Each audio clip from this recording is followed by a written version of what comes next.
New TV Telugu.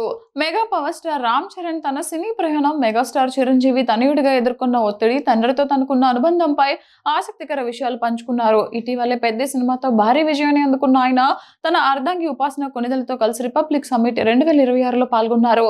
ఈ వేదికగా ఆయన తన వ్యక్తిగత, వృత్తిపరమైన జీవితానికి సంబంధించిన పలు అంశాలపై మనసు విప్పి మాట్లాడారు. తన తండ్రి చిరంజీవి గురించి మాట్లాడుతూ ఆయన క్రమశిక్షణ, పని పట్ల అంకిత భావాన్ని రామ్ చరణ్ కొనియాడారు. మా నాన్నగారికి ఇప్పుడు 72 ఏళ్లు. ఆయన ఉదయం 5:30 గంటలకు నిద్రలేస్తారు. కాఫీ తాగి 6 గంటల కల్లా జిమ్లో ఉంటారు.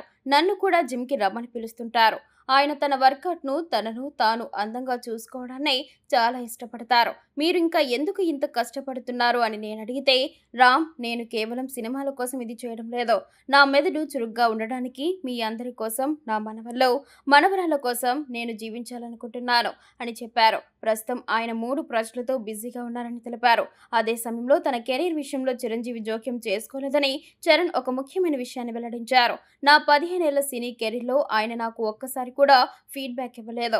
నన్ను ఎప్పుడూ చేతి పట్టుకుని నడిపించలేదు అని చరణ్ చెప్పడం తండ్రిగా ఆయన తన పిల్లలకి ఇచ్చిన స్వేచ్ఛను తెలియజేస్తోంది. రిపబ్లిక్ సమ్మిట్ వేదికగా రామ్ చరణ్ పంచుకున్న ఈ విషయాలు ఆయన తండ్రి పట్ల ఉన్న గౌరవాన్ని, సినీ రంగంలో తనకంటూ ఓ గుర్తింపు తెచ్చుకోవడానికి ఆయన పడిన కష్టాన్ని తెలియజేస్తున్నాయి.